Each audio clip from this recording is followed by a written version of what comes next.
తిరిగి వార్తలకు స్వాగతం. ఆత్మకూరులోని ప్రగతి ఇంగ్లీష్ మీడియం స్కూల్లో ఫ్రూట్స్ ఫెస్టివల్ ఉత్సాహంగా జరిగింది. ఇందులో భాగంగా అక్కడ వివిధ రకాల పండ్లను ప్రదర్శనగా ఉంచి వాటి ప్రాధాన్యతను చిన్నారులకు తెలియజేశారు.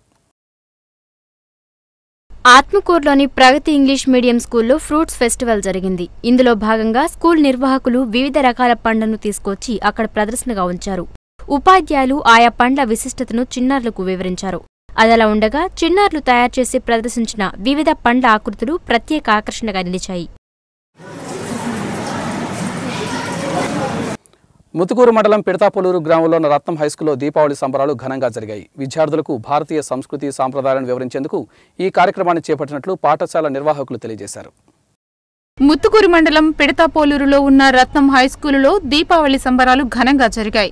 ఈ వేడుకలో భాగంగా పాఠశాల ఆవరణలో దీపాలు వెలిగించి విద్యార్థులు టపాకాయలు కాల్చారు. విద్యార్థులకు భారతీయ పండుగల విశిష్టతను వివరించేందుకే ఈ కార్యక్రమాన్ని చేపట్టినట్లు పాఠశాల నిర్వాహకులు తెలియజేశారు. ఈ కార్యక్రమంలో రత్నం స్కూల్ ప్రిన్సిపల్ హరిప్రసాద్, ఉపాధ్యాయులు పాల్గొన్నారు. ఎన్నికల వ్యవస్థపై ప్రజల్లో చైతన్యం తీసుకువచ్చేందుకు ఆయుధం నాటక ప్రదర్శన నిర్వహిస్తున్నట్లు సిపిఐ జిల్లా కార్యదర్శి రామరాజు తెలిపారు. సంతపేటలోని సిపిఐ జిల్లా కార్యాలయంలో జరిగిన సమావేశంలో ఆయన మాట్లాడారు.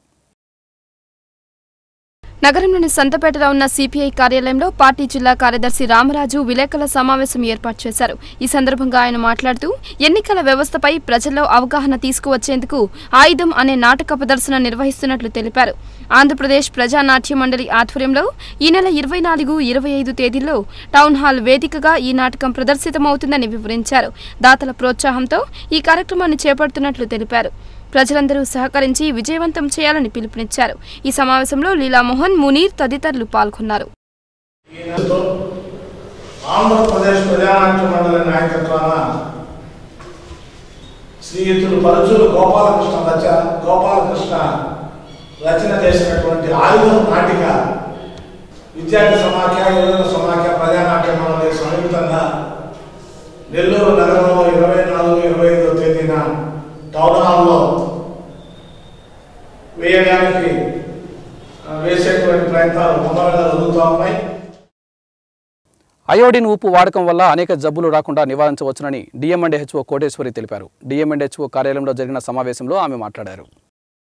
అయోడిన్ లోపం వల్ల కలిగే అనర్థాల నివారణ దినోత్సవాన్ని పురస్కరించుకుని డిఎంఎండ్హెచ్ఓ కార్యాలయంలో ప్రత్యేక సమావేశం జరిగింది. ఈ సందర్భంగా డిఎంఎండ్హెచ్ఓ కోటేశ్వరి మాట్లాడుతూ అయోడిన్ ఉప్పు వాడకపోతే థైరాయిడ్ లాంటి జబ్బులు వస్తాయని అన్నారు. ప్రతి ఒక్కరూ అయోడిన్ కలిగిన ఉప్పును తప్పనిసరిగా వాడాలని అన్నారు. వ్యాపారులందరూ తప్పనిసరిగా అయోడిన్ ఉప్పునే అమ్మాలని సూచించారు. అయోడిన్ యొక్క ఉపయోగాల గురించి గ్రామీణ ప్రజలకు అవగాహన కల్పించేందుకు ప్రత్యేక చర్యలు తీసుకుంటామని తెలిపారు. ఈ కార్యక్రమంలో వైద్యులు తదితరులు పాల్గొన్నారు.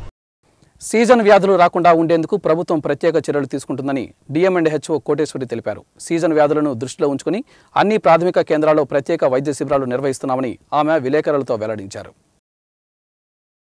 జిల్లాలో సీజన్ వ్యాధులపై వైద్య ఆరోగ్య శాఖ అధికారులు అప్రమత్తమయ్యారు. ఇప్పటికే మండలంలోని అన్ని ప్రాథమిక ఆరోగ్య కేంద్రాల్లో ప్రత్యేక వైద్య శిబిరాలు నిర్వహిస్తున్నట్లు డిఎంఎండ్హెచ్ఓ కోటేశ్వరి తెలిపారు.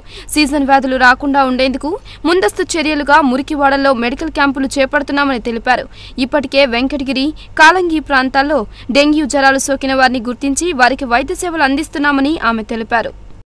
బెగోరే అవార్డు అందుకున్న సినీ నటుడు మోహన్ బాబు నెల్లూరు రూరల్ ఎమ్మెల్యే కోటంరెడ్డి శ్రీధర్ రెడ్డిని పొగడ్తల్లో ముంచెత్తారు. కోటంరెడ్డి చేస్తున్న మంచి పనులకు ఇప్పటికే అభినందనలు లభించాయని చెప్పారు మోహన్ బాబు. భవిష్యత్తులో కోటంరెడ్డి మంత్రి కావాలని ఆశాభావం వ్యక్తం చేశారు. 2014 సంవత్సరానికి గాను బెజవాడ గోపాల్రెడ్డి అవార్డును సినీ నటుడు మోహన్ బాబు అందుకున్నారు. స్థానిక కస్తూరిదేవి గార్డెన్స్లో జరిగిన ఈ సన్మాన కార్యక్రమం ఆద్యంతం ఆసక్తికరంగా సాగింది. రాజ్యసభ సభ్యుడు టి సుబ్బిరామిరెడ్డి సభాధ్యక్షులుగా వ్యవహరించారు. తమిళనాడు గవర్నర్ కొణిజేటి రోసయ్య మోహన్ బాబుకి బెగోరే పురస్కారాన్ని అందజేశారు.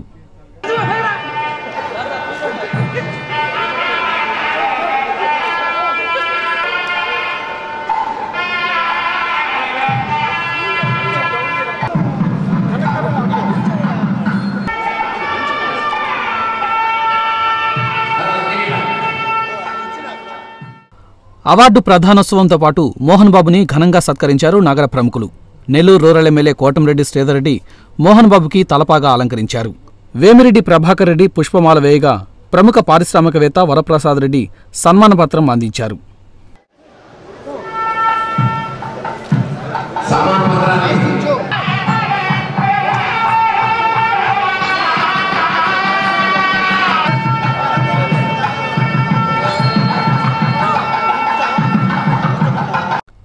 మాజీ ముఖ్యమంత్రి బెజవాడ గోపాల్రెడ్డి పేరు మీద ఏర్పాటు చేసిన ఈ అవార్డుని 1998 నుంచి వివిధ రంగాలకు చెందిన ప్రముఖులకు అందజేస్తూ వచ్చారు. 1998లో తొలిసారి ఈ అవార్డును కట్టమంచి రామలింగారెడ్డి అందుకున్నారు. ఆ తర్వాత ఏడాది ప్రముఖ సంగీత విద్వాంసుడు మంగళంపల్లి బాలమురళీకృష్ణ, 2003వ సంవత్సరంలో నెల్లూరు జిల్లాకు చెందిన ప్రముఖ నిర్మాత ఎంఎస్ రెడ్డి, 2006లో గాయని పి. సుశీల అందుకున్నారు. 2007లో టి. సుబ్బిరామిరెడ్డి, 2012లో రోసయ్య అవార్డును పొందారు. ఈ ఏడాది అవార్డు కమిటీ మోహన్ బాబుని ఎంపిక చేసింది. బెగోరే అవార్డు అందుకోవడం తన అదృష్టంగా భావిస్తున్నానని అన్నారు మోహన్ బాబు.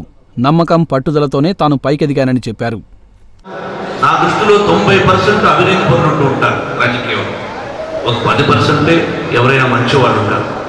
ఆ 10%లో అత్యుత్తమైనటువంటి వ్యక్తి మన బెజవాడ గోపాల్రెడ్డి గారు. అటువంటి అవార్డు నాకు ఇస్తున్నారంటే నా జన్మ ధన్యంగా భావించాను. ఇదే వేదిక మీద నాకు సుబ్బరామరెడ్డి గారు నట వాచస్పతిని ఇచ్చారు.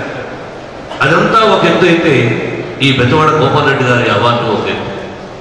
ఒక గొప్ప వ్యక్తి అవార్డు నాకు ఇవ్వడం అన్నది ఆ కమిటీ వారికి ముందుగా నా ధన్యవాదాలు తెలియజేసుకుంటున్నాను.